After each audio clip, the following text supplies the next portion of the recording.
This is Steve King, and my publisher, Scribner's, asked me if I would read something from the beginning of T3, which is going to be out in October. It's also called Other Worlds Than These. They wanted me to read the beginning of the book, and I wanted to read something later on in the book that I really liked. So I'm going to read both, okay? This is the beginning of Other Worlds Than These, otherwise known as T3. Right here and now, as an old friend used to say, we are in the fluid present. So see this and see it well. It's a man standing on a balcony behind a waist-high balustrade made of pink stone, what's called kinna stone, or just kinna in this part of Midworld. He's wearing faded jeans and an equally faded t-shirt advertising Kingsland Ale, which, according to the slogan, is the king of ales. The man has sampled many bottles of Kingsland and is more than willing to vouch for the slogan. Not just because it's good, but because dear friends of his used to brew it in a town called French Landing. That town is in another world. We know this man. He's not the boy of 12 we met in September of 1981, but the resemblance to that boy, first encountered in the town of Arcadia Beach, New Hampshire, is undeniable. That boy was at the start of a great adventure, although he didn't know it. All he knew in September of 1981 was that his mother was sick. How sick, he didn't know, but an interior voice whispered, "Very sick, very sick." It's not the steady Atlantic he's looking at today, but the clean sea of Midworld, westward barony. Yet, with his hands deep in his pockets and his hair blowing back from his forehead in the sea breeze so that the gray doesn't show, he could almost be that boy. He should look more like the man he was in French Landing because he's closer to that person in age, but life doesn't always work that way. The boy was worried about his sick mother, but otherwise untried. This man has been tried in all sorts of ways, and his face shows it. Deep lines descend from the corners of his mouth. There are crow's feet, likewise deep, around his eyes. His hair, salt and pepper when he first came to this seaside town, is now entirely salt.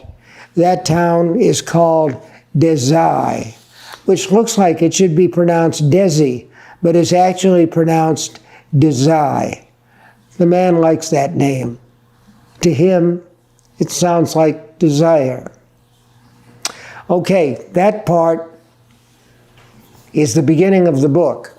What I want to read you, what I originally wanted to read you, is a section of the book where Jack is talking to a comic who got kidnapped into the Territories, also known as Midworld, to become the court jester of the governor, who's half crazy.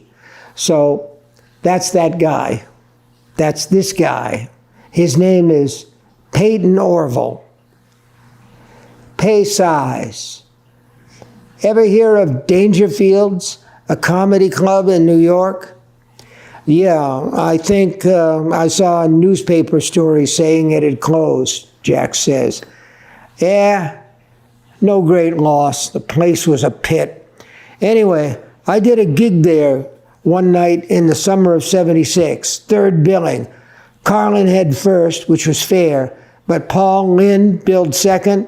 Give me a fucking break. Jack can hear Pay picking up a certain rhythm, the one he used sometimes with Youngblood and the one he used on stage back in the day. I was sweating like a pig because it was July and the AC in that dump was broken.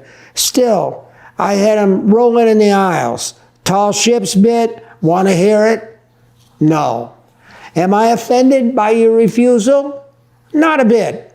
You wouldn't laugh anyway, because comedy doesn't age well. It's current or it clanks. You know what I'm saying? Yes. So anyway, I got them rocking and rolling. Even the oldies worked. Seagulls fly over the sea because if they flew over the bay, they'd be bagels. Ever hear that one? It worked. Maybe because it was so bad, like asking why are elephants gray?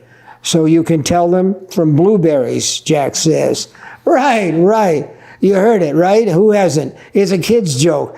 But once they're laughing, everything's a scream. It turns into a feeding frenzy.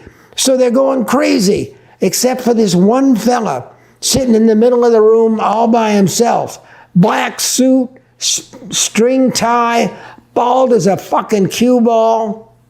It was Aiden. Yeah, right. Aiden fucking Heston.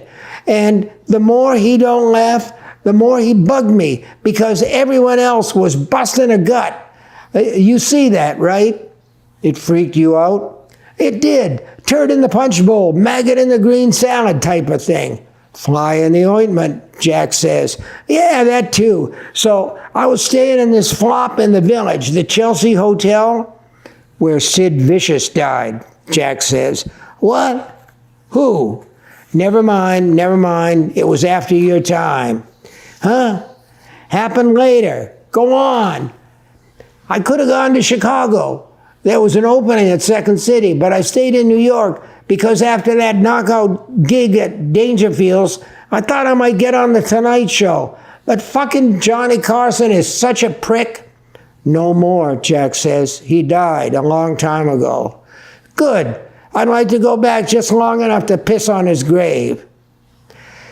Pay falls silent. One of the horses whickers softly.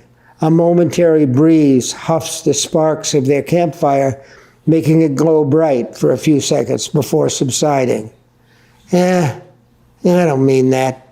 Johnny helped a lot of young comedians, just not me. Anyway, I had a few drinks to celebrate my boffo turn at Dangerfield's. More like 8 or 9, maybe. And the next time, around noon, I went out on the street, and there's this bald fuck waiting for me. Same dark suit, same string tie.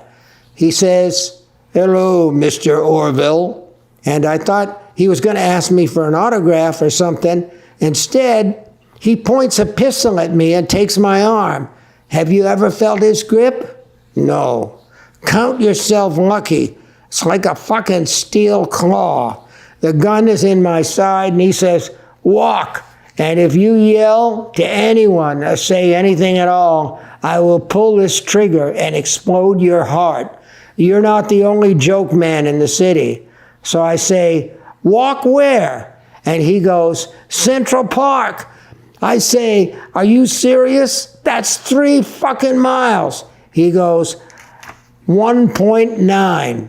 Now walk or die. Somebody wants to see you. Somebody who wants to laugh. You make people laugh. And that's it. That's where I'm going to leave off. And I hope you like the book. Good luck to you. Steve King, signing off.